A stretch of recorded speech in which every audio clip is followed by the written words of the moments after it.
Welcome back to our channel. ഇന്ന് രാവിലെ തന്നെ നല്ല മഴ കേട്ടോ. അതാണ് അന്ന് അല്ലുവിൻ്റെ സ്കൂളിൽ ഒരു കോക്കനട്ട് ഫെസ്റ്റിവലാണ്. അപ്പം അന്ന് കോക്കനട്ട് വെച്ചിട്ട് എന്തെങ്കിലും ഒരു വിഭവം ഉണ്ടാക്കി കൊണ്ടുപോകണം. അപ്പോൾ അല്ലുവിൻ്റെ ക്ലാസ്സിൽ നിന്ന് ചമ്മന്തിയാണ്.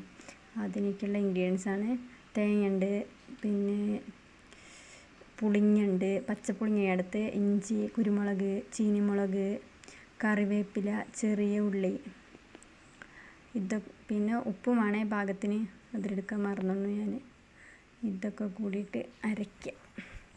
നമ്മുടെ വീട്ടിൽ മിക്സി ഇല്ല, അതുകൊണ്ട് അമ്മിയുമായിട്ട് അരയ്ക്കുന്നത്. അമ്മി നന്നായിട്ട് അരച്ചെടുക്കണം. അരയ്ക്കുന്ന വീഡിയോ എടുത്തിട്ടില്ലേ? എന്നിട്ട് അരച്ചിട്ട് വന്നിട്ടുണ്ട്. നല്ല ടേസ്റ്റാണ് കേട്ടോ. പച്ചപ്പുളിയൊക്കെ ഇട്ടിട്ട് അരച്ചാൽ എല്ലാവരും ഒന്ന് ഉണ്ടാക്കി നോക്കണേ. അതാണ് ഫൈനൽ ലുക്ക്. സബ്സ്ക്രൈബ് ചെയ്യണേ, ലൈക്ക് ചെയ്യണേ, ഷെയർ ചെയ്യണേ.